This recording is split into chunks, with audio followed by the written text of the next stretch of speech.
ഇന്ത്യക്കെതിരായ മൂന്നാം ടെസ്റ്റിന് മുന്നോടിയായി തുറുപ്പുചീട്ടുകൾ ഇറക്കിയിരിക്കുകയാണ് ഇംഗ്ലണ്ട്. തുറുപ്പുചീട്ട് വേറെ ആരുമല്ല, പേസർ ജോഫ്ര ആർച്ചർ.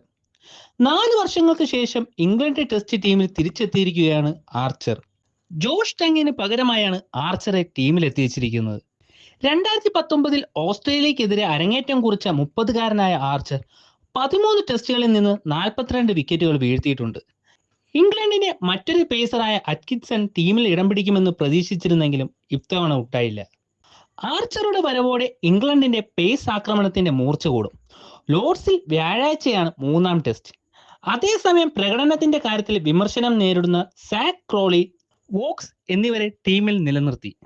ആർച്ചർ അല്ലാതെ ഇന്ത്യ നേരിടാൻ പോകുന്ന മറ്റൊരു വെല്ലുവിളിയാണ് ലോർഡ്സിലെ പിച്ച്. ലോർഡ്സിലെ പിച്ചിന്റെ ദൃശ്യങ്ങൾ ഇപ്പോൾ സാമൂഹ്യ മാധ്യമങ്ങളിൽ കൂടി പുറത്തു വന്നിരിക്കുകയാണ്. പുല്ലു നിറഞ്ഞ പിച്ചാണ് ലോർഡ്സിൽ ഇന്ത്യയെ കാത്തിരിക്കുന്നതെന്ന് ഈ ദൃശ്യങ്ങളിൽ കൂടെ വ്യക്തമാണ്. പരമ്പരയിലെ ആദ്യ 2 മത്സരങ്ങളിലും ബാറ്റിങ്ങിനെ നന്നായി തുണയ്ക്കുന്ന ഫ്ലാറ്റ് പിച്ചുകളാണ് ഇംഗ്ലണ്ട് ഒരുക്കിയിരുന്നത്. ഇംഗ്ലണ്ടിന്റെ ബാസ്ബോൾ ശൈലിക്ക് ഉതകുന്ന തരത്തിലായിരുന്നു പിച്ചുകളുടെ നിർമ്മിതി.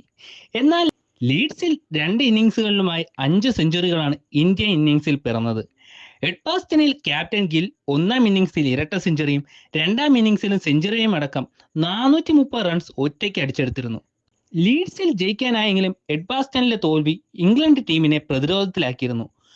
തോൽവിക്ക് പിന്നാലെ പിച്ചിനെ കുറ്റപ്പെടുത്തി ഇംഗ്ലീഷ് ക്യാപ്റ്റൻ ബെൻ സ്റ്റോക്സ് രംഗത്തെത്തുകയും ചെയ്തിരുന്നു.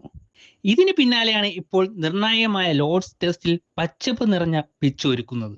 ഇതോടെ പേസും ബൗൺസും നിറഞ്ഞ പിച്ചാകും ലോർഡ്സിൽ ഇന്ത്യയെ കാത്തിരിക്കുന്നതെന്ന് വ്യക്തമായി.